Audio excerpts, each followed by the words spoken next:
Mais c'est du temps de la fin, alliance de paix, temple.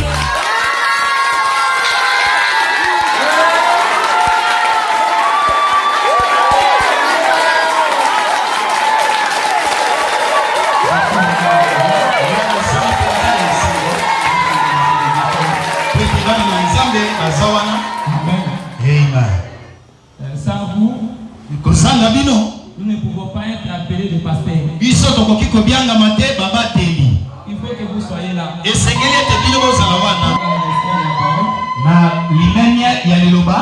Nous pouvons nous mettre debout. Exode chapitre 12, le 12e verset, on va descendre.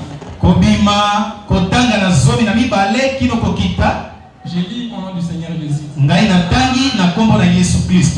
Cette nuit-là, je passerai dans les pays de l'Égypte et je frapperai tous les premiers-nés du pays de l'Égypte.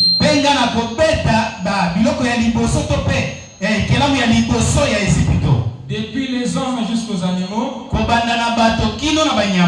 j'exercerai les jugements contre dans le pays de l'Égypte.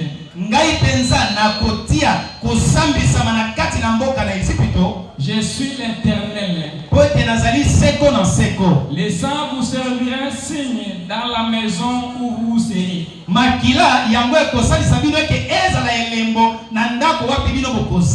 Je verrai les sangs. Je passerai par-dessus vous. Il n'y aura point de plaie qui vous détruisent. Car je frapperai les pays de l'Égypte. Amen. L'Éternel lui-même nous assure ici. C'est lui qui a appliqué les sangs. Celle qui a appliqué les sangs. Amen. Amen.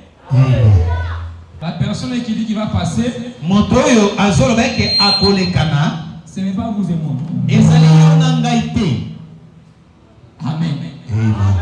C'est l'ange de Dieu lui-même. Il a dit sa parole. Je passerai. Les pronoms personnels et j'ai. Ils ne sont pas beaucoup. C'est une seule personne qui parle.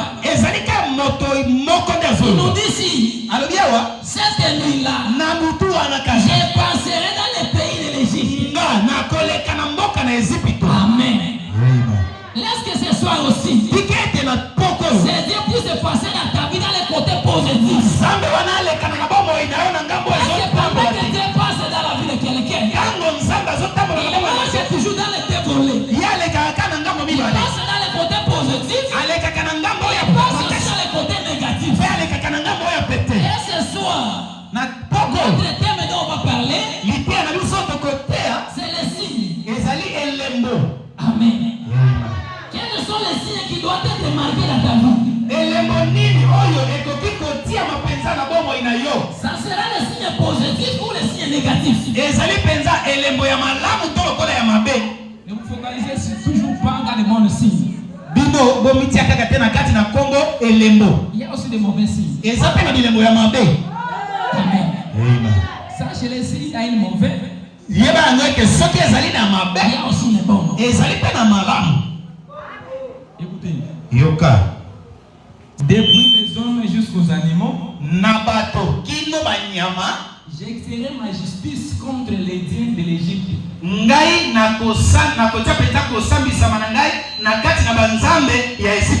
Qui? L'Éternel Dieu. Et sachez-le aussi ce soir. On me dit à quitter ta maison. Vous êtes venu dans sa présence. Sachez-le aussi. Les dieux de William Mario Branham. Les dieux des prophètes Matthieu. Il ne peut pas vous laisser de sortir tel que vous êtes venu. Si tu sors de la même manière dont tu es venu, moi je ne crois pas à cette vie. Amen. Je crois à un Dieu nzambe moko. Quelqu'un est venu malade. Moto ayeboko. Devant ce Dieu. Na liboso na Il nzambe. accorde la guérison. Apesi ye lobiko. C'est ça, c'est Dieu qu'on m'avait prêché. Bongo ne nzambe bateyaka nga. Il est même Dieu qu'on m'avait prêché. Pe nzambe yango C'est bateyaka le nga. même Dieu là que je marche avec lui. Kaka ye wana nde nazotambola na ye. C'est la Bouddha. Awa na buta. Je n'ai pas mené ce Dieu ici. Nga na memi nzambe ana awa te. J'ai trouvé le même Dieu là ici. Nakuti kaka nzambe moko ana C'est le awa. même Dieu qui est ici. Pe nzambe yango moko C'est ana. celui-là que je vais lui utiliser ce Ye soir. nde esengeli nasalela ye na poko. Il s'agit de te guérir. Soki esengi na bikisa. Croyez. Ndima kaka. Ce soir, Eke na poko tu yo. passeras dans ton chemin. Akoleka na nzela na yo. Alléluia. Amen. S'il s'agit d'être élevé, Soki esengi koboma. seulement, Yo ndima je kaka. ne vous demande rien. Naosengo loko te. Avant je prêche, Ngai naoteya na nga je kaka. vous demande qui est la foi. Naosengo kaka kondima. Point. Esili. Ne me donne rien. Kopesa nga eloko te. Donne-moi ta foi. Pesa kanga kondima na Moi, yo. je te donne ce que ton cœur désire. Penga na opesa oyo motema ngo esenga.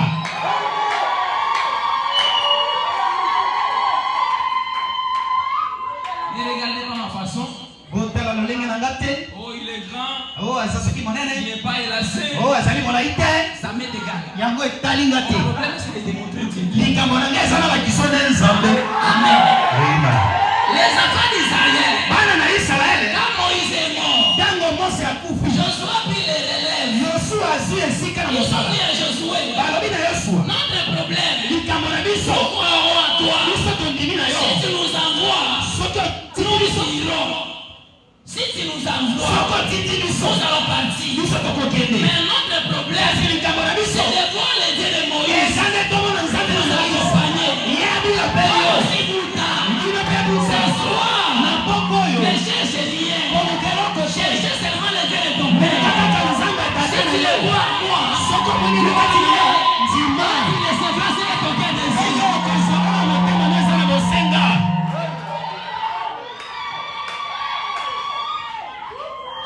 Je ne suis pas l'homme. Je ne suis pas l'homme comme votre pasteur. Nga naza molai te lokola mobateli na bino. Pendant que je parle, Ntango kasi nazoloba. son Dieu Nzambe na ye. va prendre cette enveloppe courte. akozwa kaka oyo ezipelo mokuse. Utilisez ça ce Ye soir. akosalela yango na Il va papa. marquer le signe. Ye akotia elembo. Alléluia. Yoka. Amen. Avance apôtre.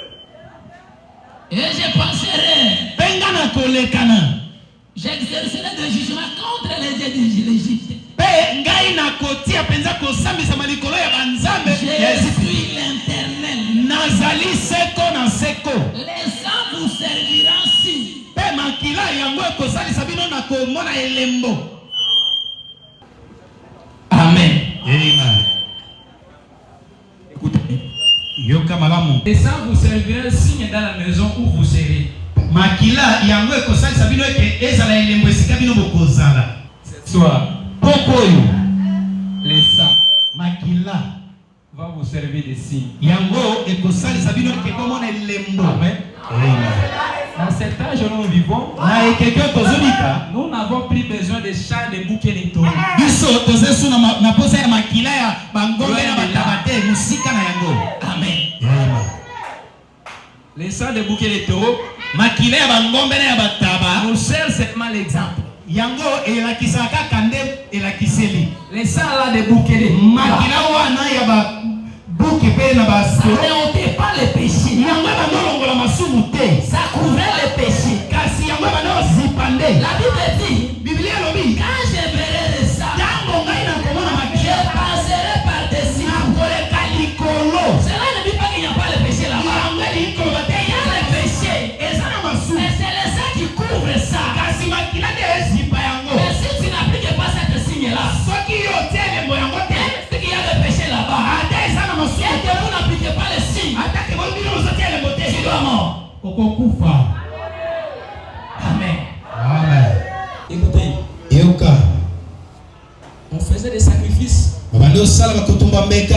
Moïse a dit aux enfants d'Israël, Moïse alobi na bana na Israel. tuez les boucs, Yoboma taba. mais les sangs Tia makila dans une vase de terre. na mbeki moko ya mabele. Et prenez l'hysope, Pe ozwa izope. mettez-les dedans. Botia yango na kati. Et appliquez des signes Pe botia elembo dans chaque maison. na ndako nyonso. Amen.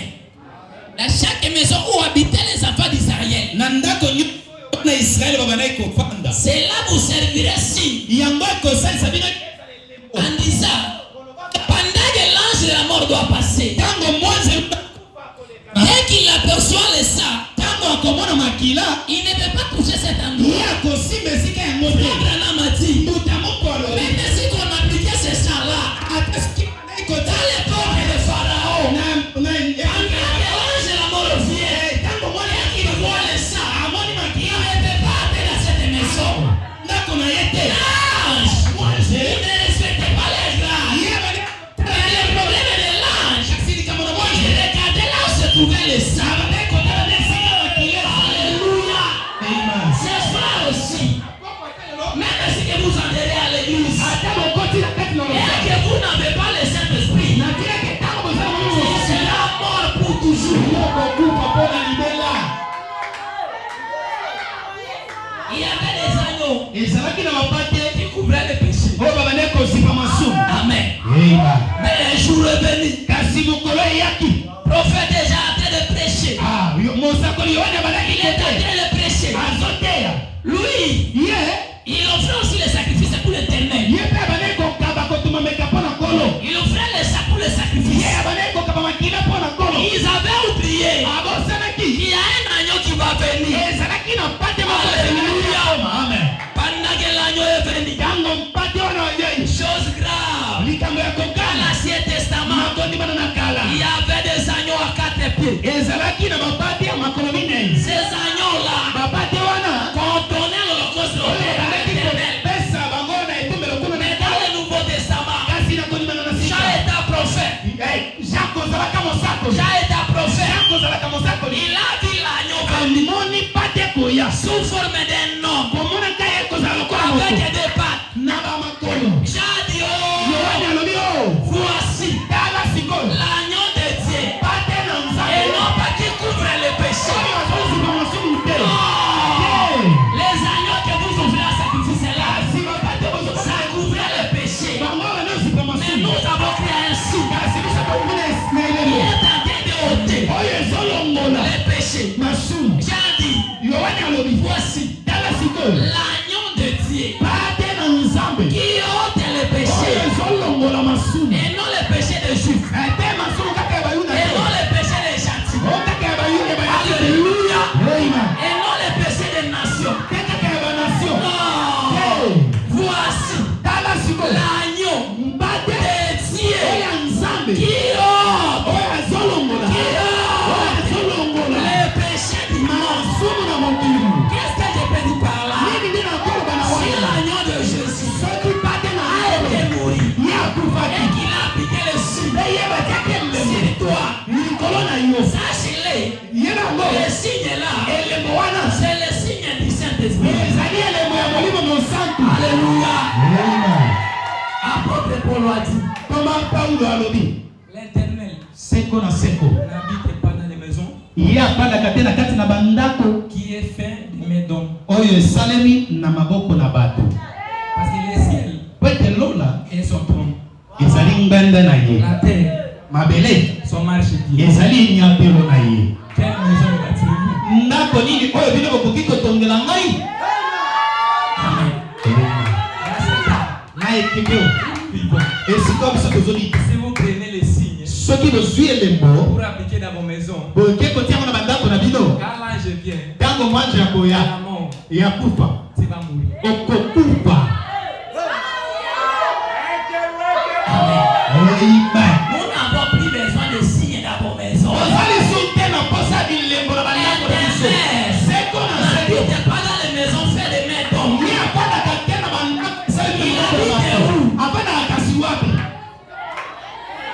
Alléluia. Là où l'Éternel habite, cherchez maintenant d'appliquer les signes là-bas. Là où il y a le signe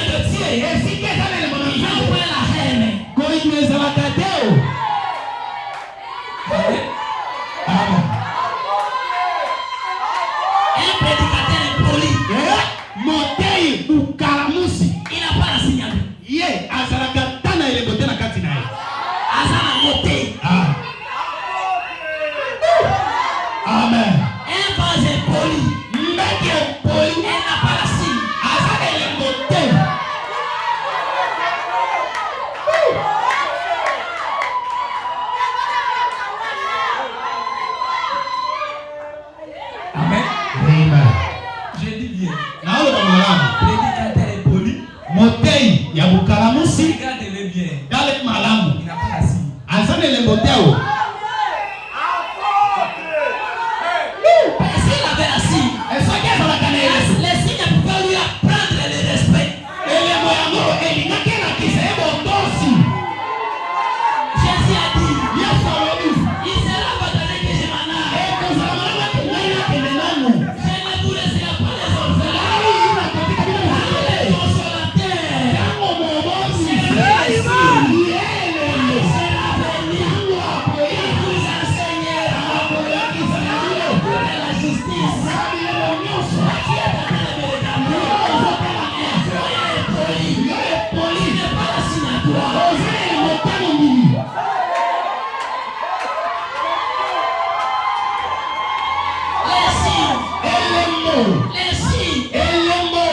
Les signes.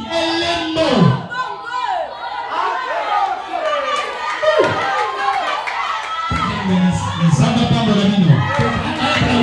Bete na boko pona lotumu na kolo. Yoka. Jésus avait dit, Yesu alobaki. si vous ingérez le Fils de l'homme, Soki bopingi mwana na moto. vous serez pardonnés. Bokolimbisa. Amen. Amen.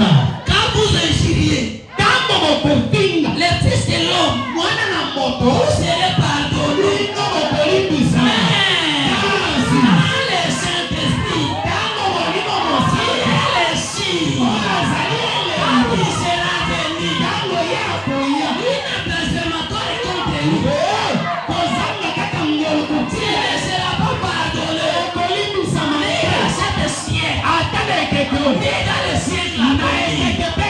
Frère Branham a dit, le pasteur, c'est lui le Saint-Esprit de l'Église. Quand tu te moques à ton pasteur, tu n'as jamais blasphémé le Saint-Esprit. Tu ne seras pas pardonné.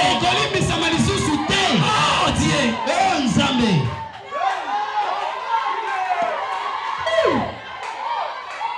Les signes. Elembo. Matia mwana masema. Amen. Matia mwana masema. Machana yonaka sana nani kabisa.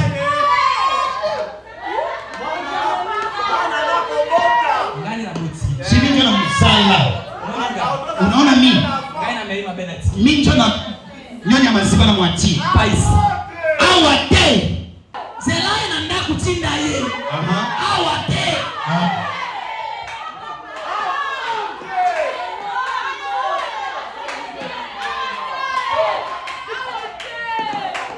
Que Dieu bénisse. Zamba pambo la bino.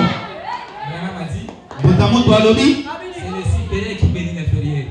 Mokonzi nde apambolaka moto azali mongamba na se na ye. Il est ta petite frère. Azali leki na yo. Comment il te bénit? Ndenge na opambolo. Il est ton fils. Aza mwana na yo. Il te bénit comment? Apambolo kasi ndeni. Amen. Amen. Ndeko. Jacob a dit, Yakobo alobi. moi Jacob, Ngai Yakobo. c'est moi qui ai engendré les 12 tribus d'Israël. Ngai nde na boti bana zomi na mibale ya Israeli. Kasi J'ai créé nga na bangaka la colère de Lévi. na bangaka kamba na Lewi. Juda peut te fâcher. Yuda akoko silika. Nephtali peut te gronder. Neftali akoko silika. Ça ne me fait pas du mal. Yango ezala na mabe te. Kasi J'ai eu peur. ngana na Je somo. n'aime pas que Lévi puisse se fâcher. Nalingi te ke Lewi asuma. Parce que Lévite Kwe ke Lewi a une service mise à part. azali na mosala moko ya Il pembe. n'est pas ton ami. Aza moninga na yo te. Frère, c'est ça le signe, mon frère. Yango nde elembo ndeko. L'autre, c'est qui signe en moto au Kendi. Toloka si. Wala kisangele mona bota manangu. C'est là, on veut le mot de mon nom. Oh, il y a un candidat à l'ino. La salle à candidat à l'ino depuis la mois, il vous ça va bien. Osez.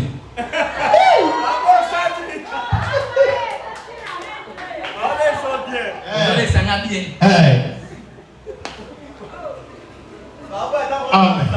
Parce que c'est pas comme forcer à l'ilo. Non, on a la minute. journée ni mon ami. C'est bien la lettre dans un normal. Mais comment la montagne? Oui, il faut par jour.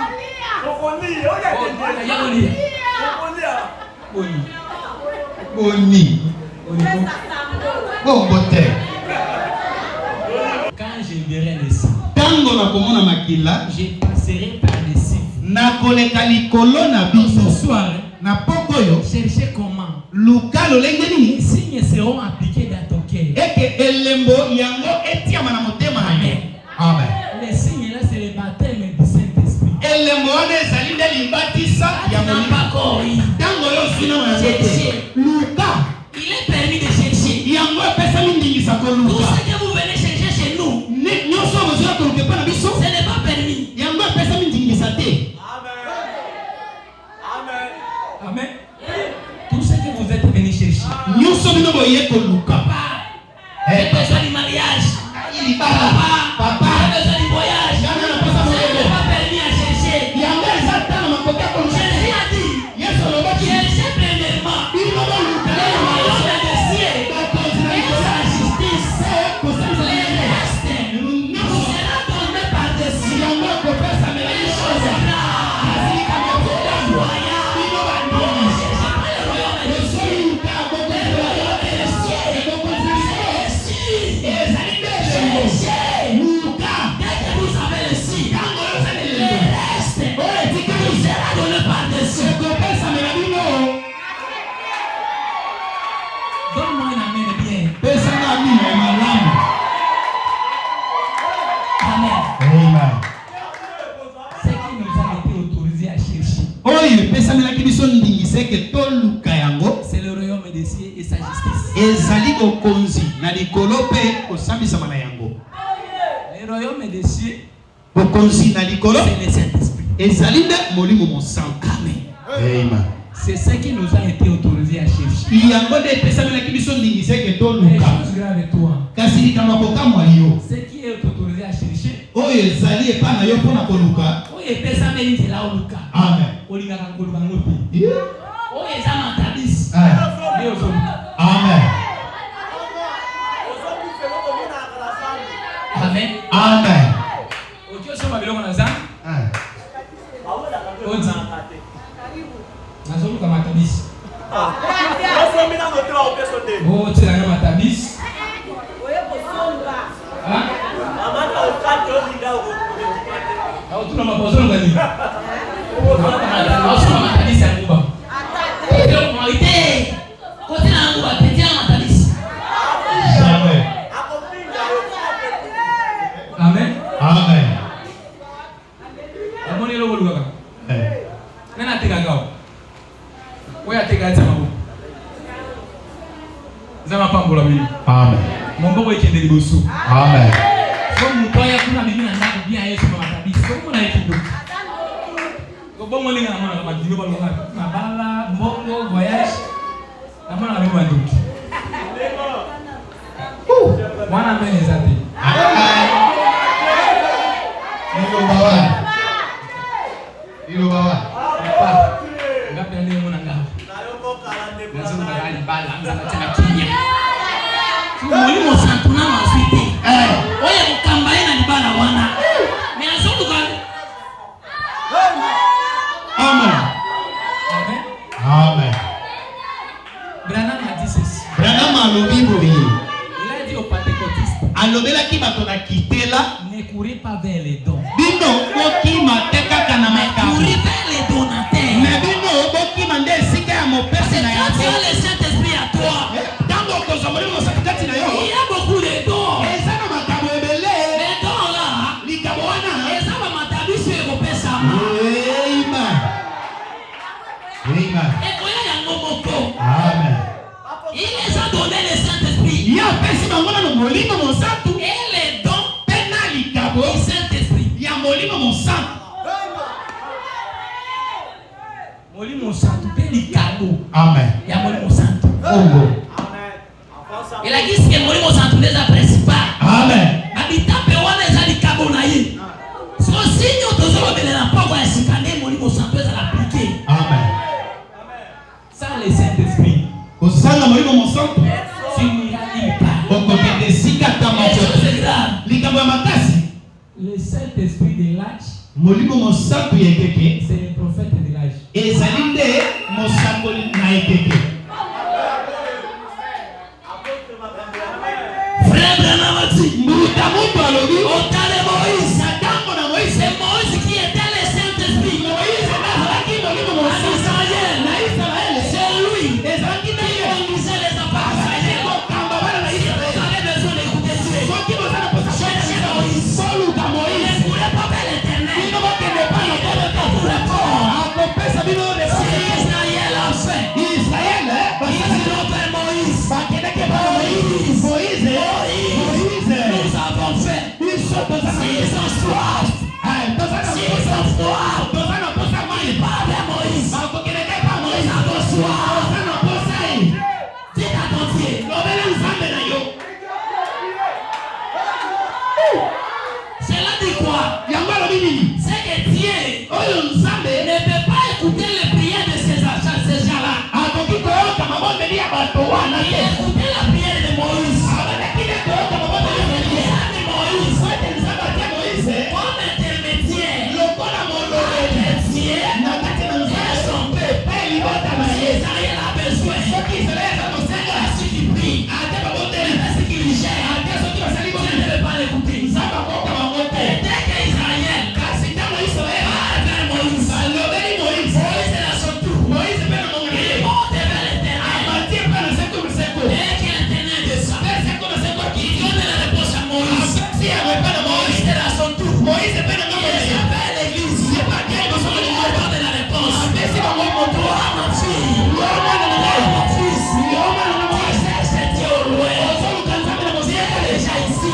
nzambe aza awa Sous forme d'un homme. na lolenge ya Sous moto forme d'un homme na élancé. lolenge ya moto molai Si vous avez besoin de solutions, oza na posa yango ne priez pas Dieu.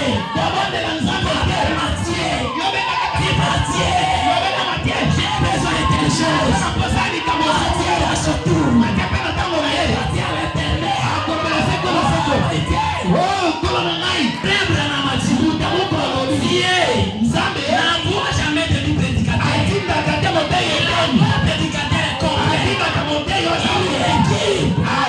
tiki ye Il lui équipe. ye akokisi ye na nyonso Azokotisa ye na baposa ya bato oyo akokende kuna. amen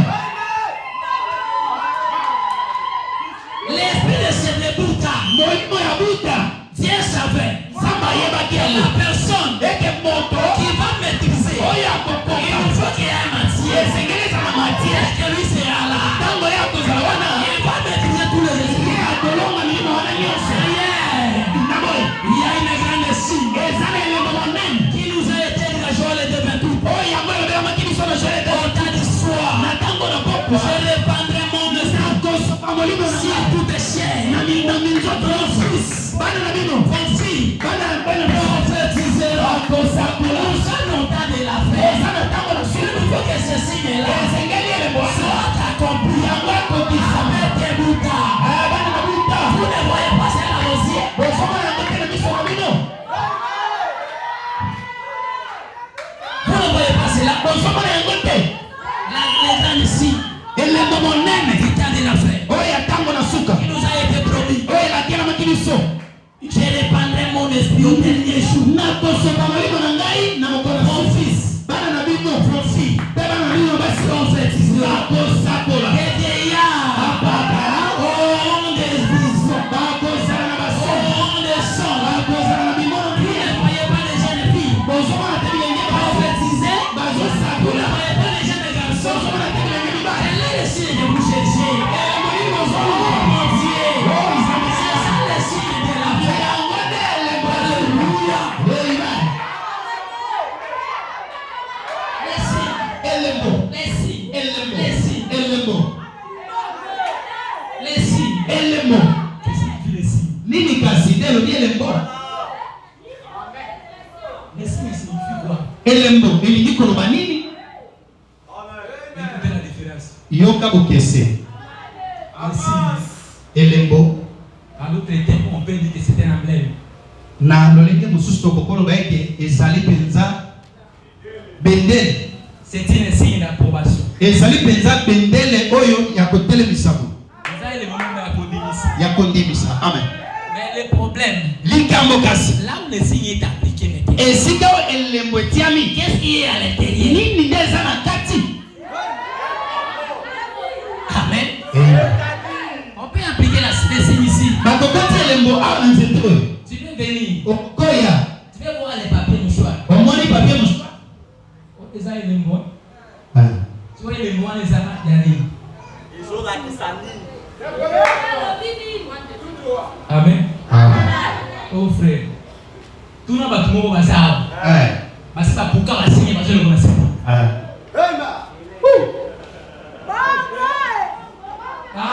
Amen. Yango yo.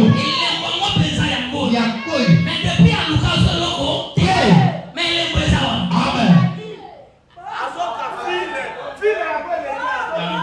Hein? Frère, tout n'a. Pourquoi les amours est le normal? Yango. Asali des alanti. Alanti mais est-ce que loko? Mais asali la petite signe ça kawa.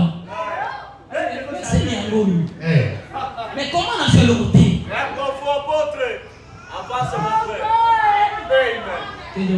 Kola pa kolabino.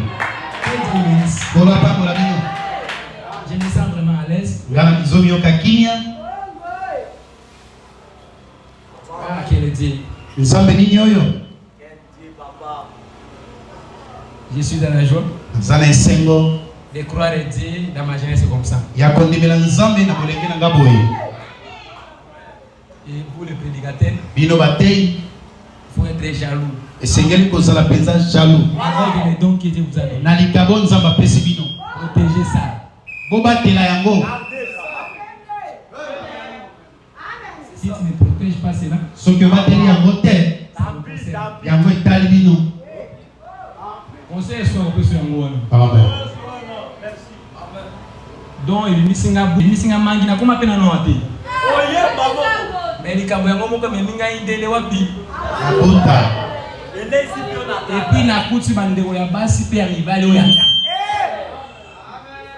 C'est ça ma vraie famille. Yango nde libota nanga malamu te yango. C'est ça mes frères, c'est ça mes sœurs. Bandeko nanga ya basi pe bandeko nanga mibali. J'ai jaloux aux enfants de Dieu. Nga nana zuwa la bana na nzambe. Bandeko nanga ya basi ya kitoko, bandeko nanga mibali, ba papa na mama na babuyi. Amen. Jésus avait dit, Yesu alobaki si tu as abandonné tes frères, soki otiki bandeko na yo mibali ta famille, libota na yo je vous donnerai une nouvelle famille. nini nakopesa bino libota mosusu ya sika Dans les mères, na bamama les nouveaux pères, bapapa ya sika les nouveaux frères, bandeko mibali ya et sika les nouvelles sœurs. mpe bandeko basi ya sika. Je me retrouve ici comme dans ma famille. Ici. Ngai nazomikuta kaka lokola libota na ngai yango Puisque ma famille est là. koleka ta libota na ngai.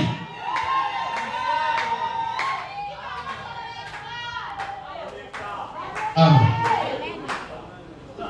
Chez nous, Epa na biso c'est moi qui dépasse. ngai nde nabungisaka mbongo. Mais ici, Awa c'est ma famille chrétienne qui dépasse. awa libota na ngai ya bokristo nde babungisa mbongo mpo na ngai.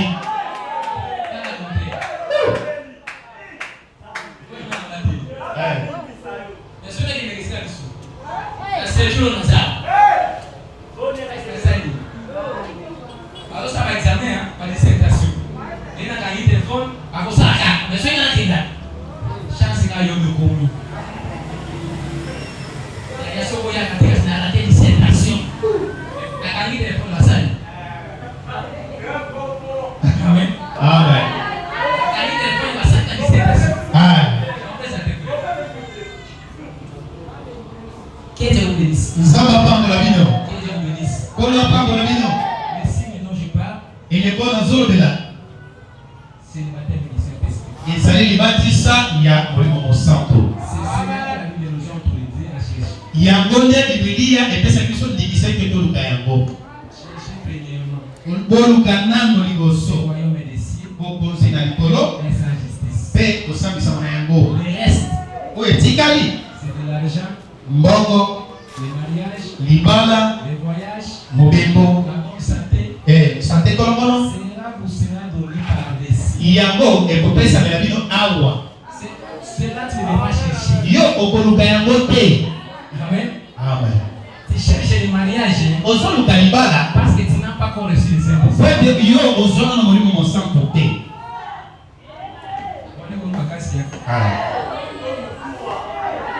Tu cherches de l'argent Ozoluka mbongo. parce que tu n'as pas encore reçu le Saint-Esprit. Peut-être yo zina na molimo mosantu te. D'ailleurs, Na tina. l'argent que tu cherches là, Mbongo ozoluka wana. quand tu vas te bénir, Tango nzambe opambolo. c'est de nous de vous chercher. Non?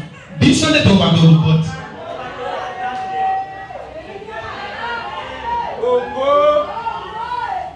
Hein? Pasteur, ce qu'on appelle à pasteur, pasteur on a signé l'émission. Tu es occupé. Tu es aux Zimbabwe, on a tout dans la dimité. Tu es occupé dans la cacao. So tu es dans le Zambangolo, tu es dans le Tika. Les Zambi. Ah, on peut te redonner. Tant. À côté ça, on va la bataille. On a la bataille. On va noter le plat.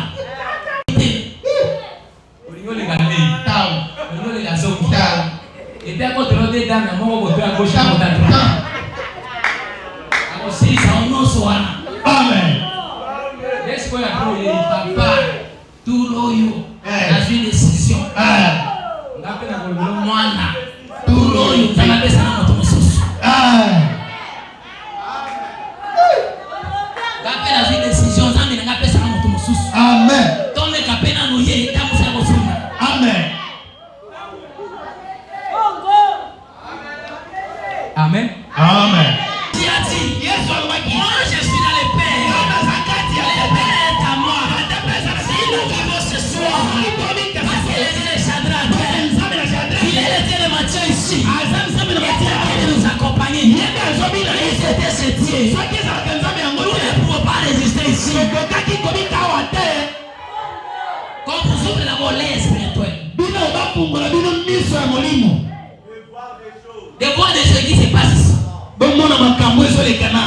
Tu ne voulais même pas marcher. Même la salope que vous le voyez. Tu ne veux pas passer par là. Tu as commencé à dévier.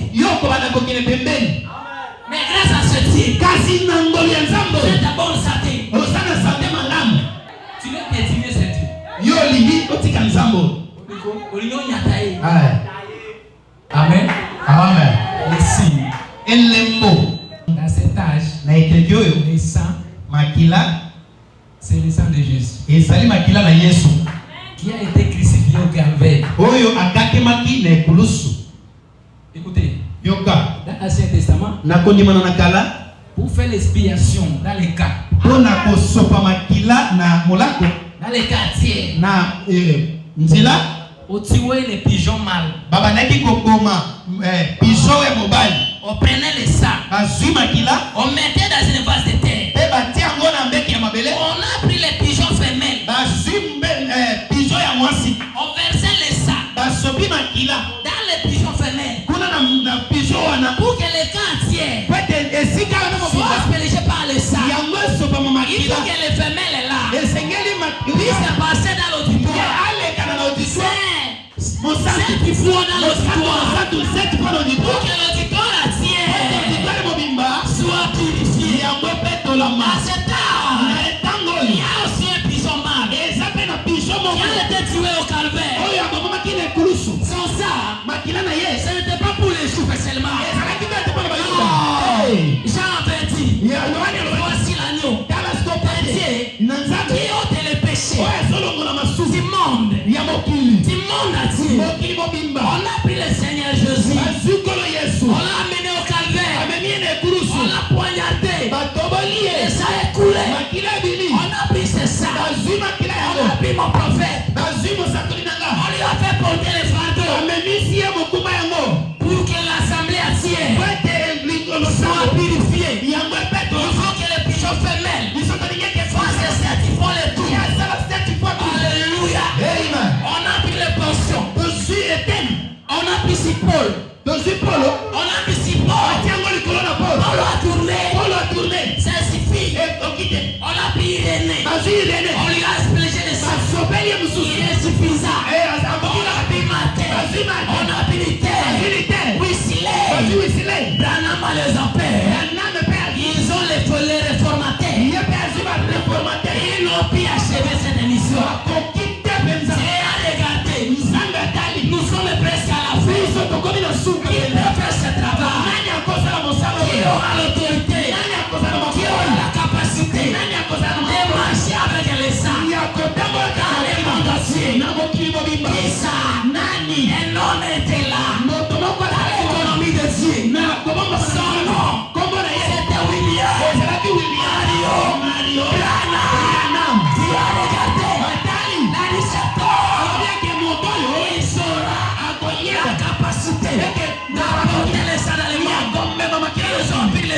Il a versé dans ce tour. Eh mon Seigneur. Il a fait le premier tour. Dans l'assemblée. Ce n'est pas fini. Il a fait le deuxième tour. Il a fait le troisième. Le quatrième. Quand vous y frère Branham a dit, c'est le goût de ça.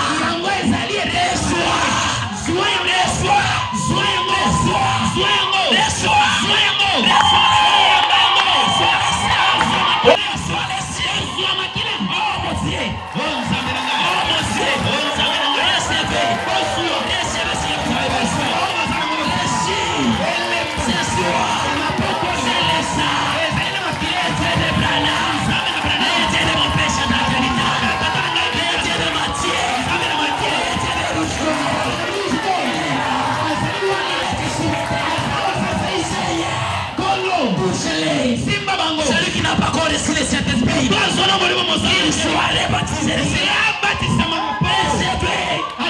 Celui qui est malade, reçoit la guérison. Recevez la guérison. Celui qui est pauvre, reçoit la bénédiction. Il est ici maintenant. L'ange du Seigneur, le Dieu de William Mario Branham, il est là. Il est ici maintenant. Il peut te toucher. L'ange du Seigneur, touche-le. Celui qui a des problèmes, la solution est à toi. Pendant que l'ange est ici, soyez disposés. Soyez disposés. Recevez ce que tu as besoin. Reçois-le. Mets-toi debout là-dessus. Mets-toi debout là-dessus. La présence est de l'ange. Il est là maintenant. Le Dieu de Branham, le Dieu de Matthieu, il est là. Il est là. Pendant que je marche, je dégage sa puissance. Pendant que je marche, je dégage sa puissance. Il y a des problèmes. C'est la solution. Pendant que je marche, le signe soit appliqué maintenant. Le signe soit appliqué. Le signe soit appliqué. Le signe soit appliqué maintenant. Oh Dieu, donnez le signe. Celui qui n'en a pas, il reçoit. Celui qui est malade, il reçoit la guérison. Celui qui a des problèmes, il reçoit ce qui est besoin. Reçois-le. Reçois.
Parce que le signe est encore réel. Le Dieu, les esprits